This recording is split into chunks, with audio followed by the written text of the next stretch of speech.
Hello दोस्तों, एक बार फिर से आपके अपने यूट्यूब चैनल डीएलएड नॉलेज में स्वागत है। हम इस वीडियो में डीएलएड थर्ड सेमेस्टर के हिंदी के कुछ इंपॉर्टेंट क्वेश्चन लेकर आए हुए हैं जो परीक्षा के दृष्टिकोण से बहुत ही आवश्यक है। चलिए चलते हैं पहले क्वेश्चन की तरफ। हमारा पहला क्वेश्चन है कि मामा का तत्सम शब्द क्या है। मामा का तत्सम शब्द क्या है? तो इसका जो सही जवाब हो जाएगा वह मातुल हो जाएगा। क्या हो जाएगा? मातुल। आगे बढ़ते हैं कि अचल का विलोम क्या होगा। अचल का जो विलोम होगा वह सचल होगा। ऑप्शन नंबर अ। आगे बढ़ते हैं कि जंगम का विलोम क्या है। जंगम का विलोम जो होगा वह अस्थावर हो जाएगा। ऑप्शन नंबर स। आगे बढ़ते हैं कि एक अनार 100 बीमार लोकार्थी का अर्थ क्या होगा। तो इसका जो सही जवाब हो जाएगा ऑप्शन नंबर स, जरूरत से ज्यादा वस्तुएं कम।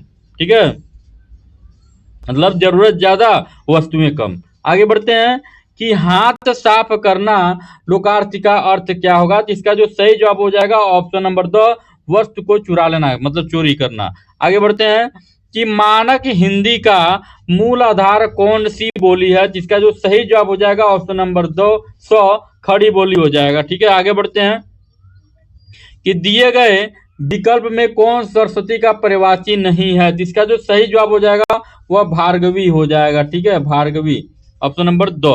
आगे बढ़ते हैं कि परशुराम की प्रतीक्षा के रचनाकार हैं। परशुराम की प्रतीक्षा के रचनाकार कौन है। तो ऑप्शन नंबर ब, रामधारी सिंह दिनकर हो जाएंगे। आगे बढ़ते हैं, प्रत्येक शब्द में प्रयुक्त उपसर्ग है। प्रत्येक शब्द में कौन सा उपसर्ग लगा हुआ है। तो प्रति लगा हुआ है। ऑप्शन नंबर स।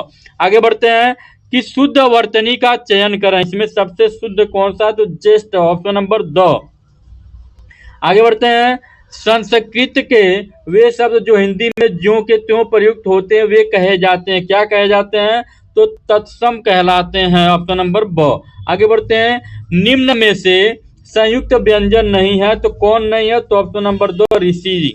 आगे बढ़ते हैं कि ऐसा शब्द क्या कहलाते हैं जो संस्कृत से विकृत होकर हिंदी में आए हुए हैं, जिनको हम तत्भ कहा जाता है। ऑप्शन नंबर अ। इनमें से कौन सी रचना महादेवी वर्मा की नहीं है। इसका जो सही जवाब हो जाएगा वो ठलुआ क्लब हो जाएगा। आगे बढ़ते हैं कि पूरी तरह से मना कर देना, इसके लिए सटीक मुहावरा क्या होगा। तो ऑप्शन नंबर 100, अंगूठा दिखाना। आगे बढ़ते हैं कि मधुशाला के रचयिता कौन है। इसका जो सही जवाब हो जाएगा हरिवंश राय बच्चन। Option number 100। आगे बढ़ते हैं, अध्यापन अधिगम प्रक्रिया का महत्वपूर्ण अंग है। इसका जो सही जवाब हो जाएगा वह छात्र। Option number 100। आगे बढ़ते हैं कि प्रतिदिन में समास है। कौन सा समास लगा हुआ है। तो अव्ययी भाव समास लगा हुआ है। आगे बढ़ते हैं, पीताम्बर में कौन सा समास है। तो ऑप्शन नंबर 2, बहुब्रीहि समास है। आगे बढ़ते हैं कि पंचवटी में कौन सा समास लगा हुआ है। तो द्विगु समास लगा हुआ। ऑप्शन नंबर ब। आगे बढ़ते हैं, कामायनी के रचनाकार कौन है। तो ऑप्शन नंबर अ, जयशंकर प्रसाद जी हैं। आगे बढ़ते हैं, मनुष्यता में है क्या है। तो ऑप्शन नंबर ब, भाववाचक संज्ञा है। आगे बढ़ते हैं, पर्वत है। पर्वत क्या है। तो जातिवाचक संज्ञा है। आगे बढ़ते हैं, वायु का पर्यायवाची क्या होगा। तो वायु का पर्यायवाची होगा हवा, पवन, अनिल, सभी हो जाएगा। Option number the. आगे बढ़ते हैं, तरड़ी का पर्यायवाची क्या होगा। तरड़ी का पर्यायवाची नौका होगा। ऑप्शन नंबर अ। आगे बढ़ते हैं, तरनी का पर्यायवाची क्या होगा। तो इसका जो सही जवाब हो जाएगा ऑप्शन नंबर अ, नदी हो जाएगा।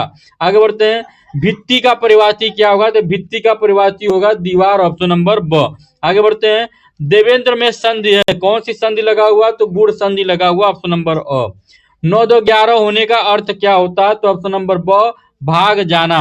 आगे बढ़ते हैं कि ऊंची दुकान फीका पकवान का अर्थ क्या होता है। तो ऑप्शन नंबर 100, बाहरी दिखावा करना। ठीक है, आगे बढ़ते हैं कि आंख दिखाने का अर्थ क्या होता है। तो ऑप्शन नंबर अ, डांटना होता है। आगे बढ़ते हैं, उस काल मारे क्रोध से तन कांपने उसका लगा, मानो हवा के वेग से बहता हुआ सागर जगा। इस वाक्य में अलंकार है। कौन सा अलंकार है। तो ऑप्शन नंबर द, उत्प्रेक्षा अलंकार है। आगे बढ़ते हैं कि मुख चंद्र के समान है में अलंकार है। कौन सा अलंकार है। तो ऑप्शन नंबर ब, उपमा अलंकार है।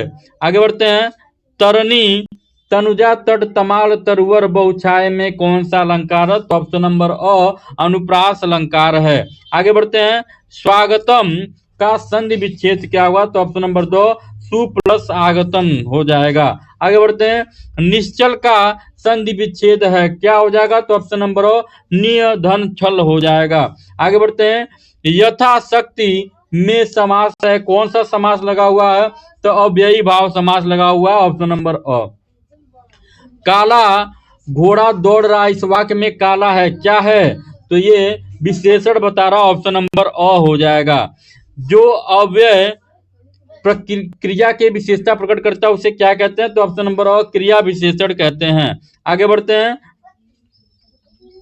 अधिक मत बोलो में क्रिया विशेषण है, कौन सा क्रिया विशेषण है? तो इसमें अधिक जो है वो क्रिया विशेषण है, ऑप्शन नंबर अ। आगे बढ़ते हैं कि निपात क्या है? निपात जो है हाँ जी मत खबरदार ये सभी जो है निपात हैं। आगे बढ़ते हैं कि तत्सम है, तत्सम क्या है? तो आत्र अग्नि उत्तिष्ठ ये सभी जो है तत्सम है, ऑप्शन नंबर 2।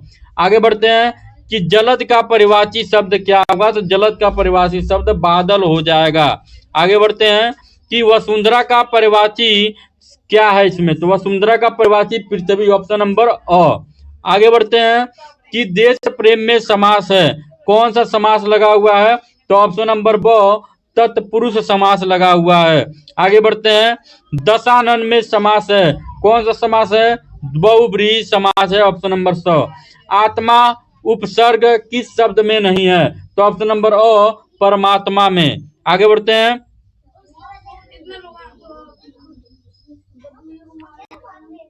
आगे का जो हमारा क्वेश्चन है कि भीति का परिवाची है क्या है? तो ऑप्शन नंबर अ डर हो जाएगा। आगे बढ़ते हैं। तालाब का परिवाची क्या है? तो तालाब का परिवाची जो होगा तड़ाक जलाशय पुष्कर ये सभी हो जाएगा, ऑप्शन नंबर 2 सही हो जाएगा। आगे बढ़ते हैं।